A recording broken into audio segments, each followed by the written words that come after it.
హైదరాబాద్ జిల్లా నవాబుపేట మండలం మగ్నాపూర్ పూలపల్లి గ్రామాల మధ్య ఉన్న అనుసంధాన రోడ్డును బీటీ రోడ్డు వేసి కల్వర్ట్ నిర్మించాలని ఇరు గ్రామాల రైతులు గ్రామస్తులు ప్రభుత్వాన్ని కోరారు. నిత్యం ఈ దారి గుండా హైదరాబాద్, చేవెళ్ల, శంకర్పల్లి, నవాబుపేట్ మొదలైన ప్రాంతాలకు కార్ల, ద్విచక్ర, కూరగాయల వాహనదారులు ప్రయాణాలు కొనసాగిస్తుంటారు. అక్నాపూర్ గ్రామానికి చెందిన సుమారు 70 మంది రైతులు పొలాలకు వెళ్లాలన్నా, పండించిన పంటలు వ్యాపార నిమిత్తం అమ్మకానికి తరలించాలన్నా ఇబ్బందిగా ఉందని, మట్టి రోడ్డు కాస్త రాళ్ల రోడ్డుగా మారి నరకయాతనగా మారిందని ఆవేదన చెందుతున్నారు. కల్వర్ట్ లేక అక్నాపూర్ గ్రామ సమీపంలో వాగుపై ప్రమాదపు అంచున ప్రయాణాలు కొనసాగిస్తున్నామని తెలియజేశారు. మట్టి రోడ్డు వేసి ఏళ్లు గడుస్తున్నా బీటీ రోడ్డుకు మోక్షం లభించడం లేదని ఆవేదన వ్యక్తం చేశారు. ఇప్పటికైనా ప్రభుత్వం, ప్రజాప్రతినిధులు, అధికారులు స్పందించి కల్వర్ట్ నిర్మించి బీటీ రోడ్డు వేయాలని ఇరు గ్రామాల రైతులు, గ్రామస్తులు విజ్ఞప్తి చేశారు.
గ్రామానికి చెందిన వ్యక్తిని.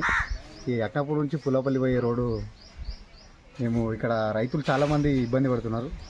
ఇక్కడ సుమారుగా ఉన్న భూములన్నీ, సాగు చేసే భూములన్నీ ఇదే రోడ్డుకు ఉన్నాయి. వర్షాకాలం, వేరే కాలం చాలా ఇబ్బంది అవుతుంది ఆ రోడ్డుకి. అలాగే ఉపాధి హైదరాబాద్కి వెళ్ళే వాళ్ళు కూడా మధ్య మార్గంలో తొందరగా వెళ్ళే రోడ్డు అంటే ఇదొకటే. వేరే ఏ రోడ్డు నుంచి వెళ్ళినా, అట్లా చింతలపేటకి వెళ్ళినా 16 కిలోమీటర్లు అవుతుంది. ఇటు నుంచి వెళ్ళినా 4 కిలోమీటర్ ఎక్స్ట్రా అవుతుంది. ఎటు చూసినా ఈ రోడ్డు మాకు వెళ్ళడానికి సేఫ్ ఉంటుంది, కానీ ఇది వర్షాకాలంలో పోవడానికి చాలా కష్టంగా ఉంది. 2 బ్రిడ్జిలు ఉన్నాయి, ఆ బ్రిడ్జిలు కూడా ఎవరు చేయించలేదు. కొంచెం ఈ అధికారుల దృష్టికి తీసుకోవాల్సింది ఏంటంటే, దీన్ని పట్టించుకొని దీని పనులు చేస్తే ఈ రోడ్డు వల్ల మాకు చాలా ఉపయోగాలు ఉంటాయి. మాకు ఎటు వెళ్ళే దారి లేదు, ఇదే దారి మాకు తొందరగా ఎక్కడ వెళ్ళాలన్నా. చాలామంది రైతులు కూడా ఈ మార్కెట్కి వెళ్ళాలంటే ఇదే రోడ్డు, హైదరాబాద్కి పనికి వెళ్ళాలన్నా అదే రోడ్డు. ఆ రోడ్డుని చూసి ఆ రోడ్డుని బాగు చేయాలని అధికారులను, అలాగే మన ప్రజాప్రతినిధులను, వీళ్ళందరినీ ప్రభుత్వాన్ని కోరుతున్నాం.